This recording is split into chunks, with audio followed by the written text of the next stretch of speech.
Welcome to Part 3, Cerner Power Chart, View Only. In this module, we will continue to look at the most frequently used pages of the chart. Next, let's look at the iView I&O page.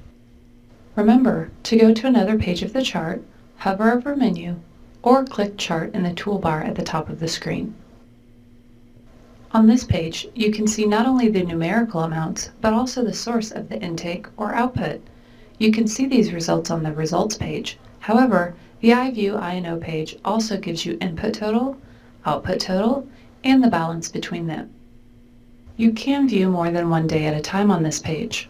The filter is in the same location. However, this page will also provide a 24-hour total. The view pane on the left shows a check mark in the areas where there is documentation within the time frame displayed in the filter. The reason this page has a dual name of iView is that there are groups throughout the organization who use this page to enter charting. iView is short for Interactive View. If you are not an individual who charts on this page, you can see any of these results most easily by going to the Results page.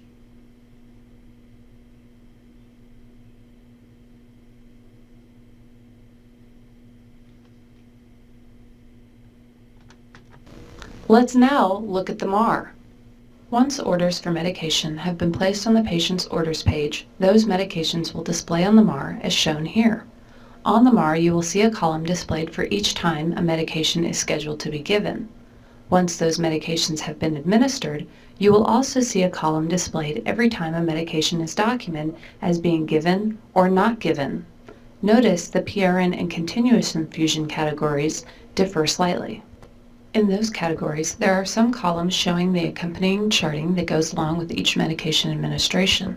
Additionally, there is a column stating the last time the medication was administered or notifying that it has not been given within the past 2 days, as shown here. It is possible to see who documented that medication.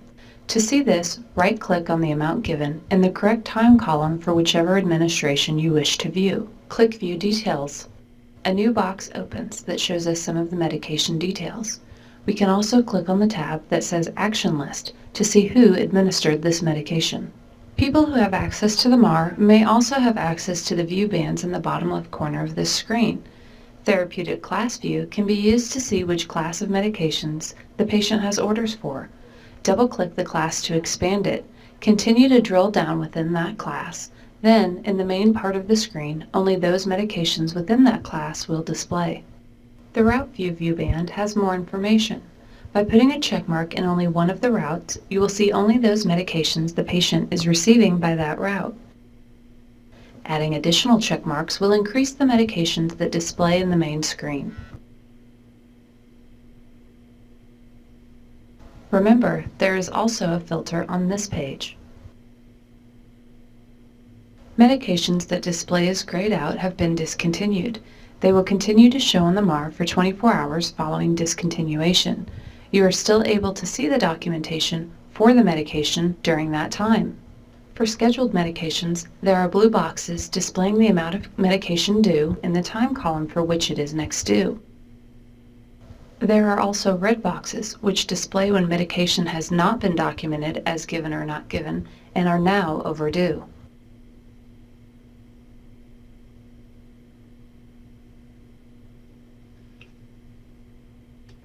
Now, let's look at the MAR Summary page.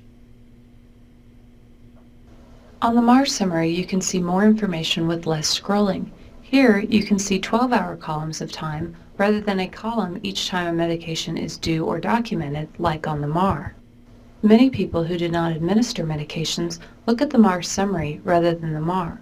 Notice those medications that have been discontinued showed as grayed out compared to the active medications which show in color.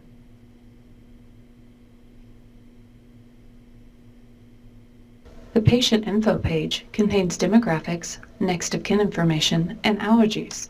The first tab is called Patient Demographics and contains information that is pulled over into Cerner from our admission software. If there is an error in this information, you must call admissions so it can be corrected in the admission software. The correct information will then pull into Cerner. Here's a tip. If you need this patient's demographic information, click their name in the banner. A box will open, allowing you to see much of the patient's demographic information without coming to the patient info page of the chart. The next tab is the Relationship Audit tab. Here we can see a list of those individuals who have accessed this patient's chart.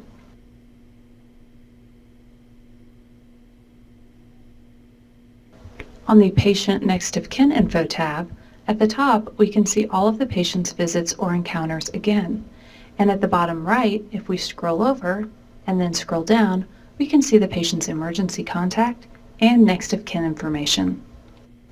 Here's a tip. If you just need to see all of the patient's visits or encounters, you do not have to come to this page of the chart. You can simply click their location in the banner and a new box will open. In this way, if you do open a patient's chart and notice that you are viewing the wrong encounter, you can change to the correct encounter without closing the patient's chart. The next tab is the Allergies tab. When you are first granted access to PowerChart, the display here will be set to All. This includes those items the patient currently has a documented reaction to, as well as the inactive items. Inactive substances are those to which the patient was once documented to have an adverse reaction, but has since been documented as not having a reaction. Remember, there is no delete function in PowerChart. Once the patient has a listed allergy, it must be changed to inactive status to remove it from the active list. This list is used to document medication, environmental, and food reactions. To only see the active reactions listed for this patient, click the drop-down and change the selection to Active. This is considered a preference. Once you log completely out of PowerChart, this will be retained as a setting until you change it. Here's a tip. You can also access the patient's allergy information from their banner. If the patient has substances listed to which they have an adverse reaction, the banner will say Allergies. By clicking this in the banner, a box will open, listing those substances to which the patient has a reaction. The display will also be set to All upon your first login. You can also change this one to only display active reactions.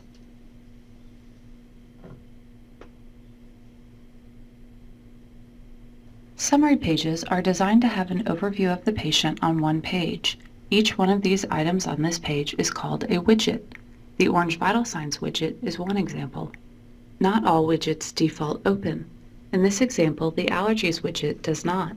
However, you can see that there are 6 items within this widget. To view them, click the button with the down arrow. Those items then display. You can also use some widgets to quickly move to that page in the chart to view additional information in that section. For example, clicking the Outstanding Orders widget name takes us to the Orders Plan of Care page. To quickly move back to the summary page, click the back arrow near the small house.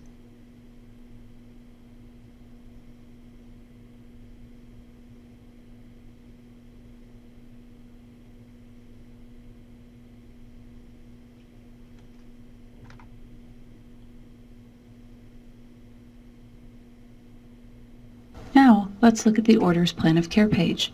It is called the Orders page because it is where orders are placed in the patient's chart and can be viewed.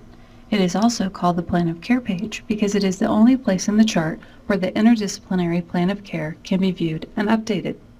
Changing the display on this page acts as the filter. It controls what you see in the main part of the screen. Right now, we are only displaying the active orders. Here, we can see the active orders in the main part of our screen. We know these orders are active because their status says Ordered, and there is a check mark in the small box next to their order name. You can also use the categories in the view pane on the left.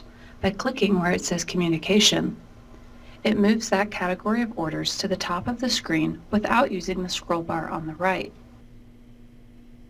Clicking the small check mark to the left of the category name hides that section in the main part of your screen. Clicking the box again adds the check mark back, and now the category displays in the main area again. We can see in the main part of the screen that the blue line displays the category. The white rows display the orders placed within each category. The status displays if the order is currently active or not. Let's now change the display to see additional orders. Changing the display to all medications, all statuses will limit our view to only medication orders. No other order categories now show in the display. This is a very common error when first using PowerChart. Always check your display on the orders page to see what it is set to if you do not see an order that you expect to see. You may also notice when switched to all medications, all statuses, the only categories in the view pane that are now bold are those that fit the display category. Changing the display again, this time to all orders, all statuses, will now allow us to see all of the orders across statuses. Statuses besides ordered show the gray box to the left of the order name, but do not contain a check mark. Changing our display again, this time to continuing orders, will allow us to see those orders with a continuing frequency. We can now see a plus to the left of the checkmark box. This indicates these are continuing orders. Click the plus to expand the continuing order to see each individual instance of that order.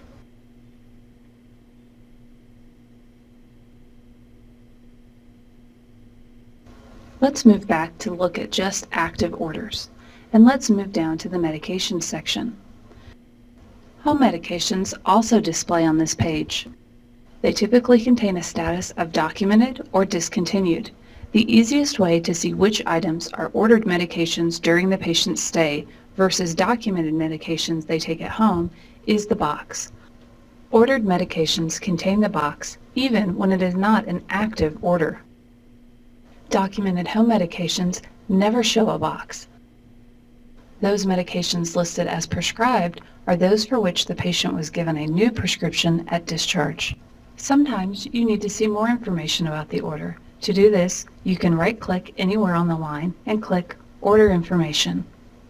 A box then opens. The first two tabs mostly contain information that can be viewed in the Details column on the Orders page. The History tab is the who and when, and sometimes the why tab, such as why an order was discontinued.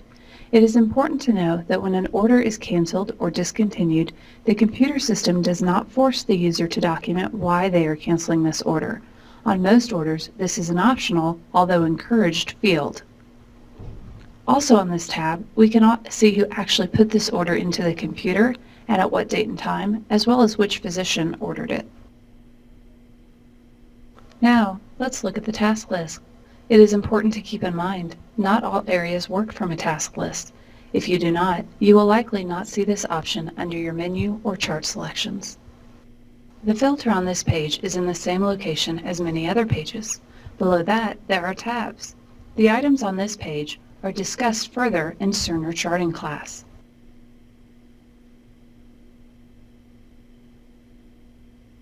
It is important to know where you can look to find tips about Cerner, as well as class handouts and flyers educating you about changes being made in Cerner. To find this page from inside PowerChart, click Links at the top of the screen, and then click Cerner Education. The Cerner Education page then displays. You can also get to this page from the Cox Health Intranet homepage if you are using a Cox Health computer and you do not have PowerChart open. From the Cox Health homepage, hover over Resources and click Cerner Education. Whenever a change is upcoming in Cerner, flyers are posted here with the relevant information. These can be found under the Education link on the left. On this page, there are categories. You can hover your mouse over the category header and click the drop-down. Then, click the category you wish to focus on. It will then only display those category handouts.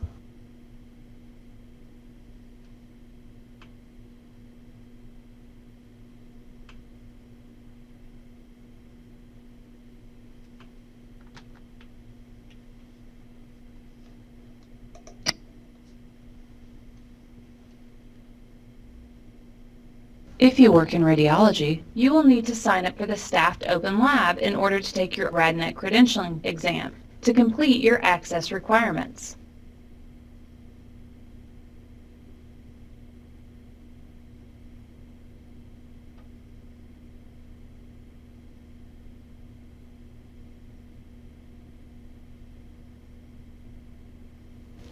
Please remember you can re-watch any of these modules at any time by going to HealthStream and clicking on the Transcript tab. This completes the Cerner Power Chart View Only modules. Please email us if you have any questions.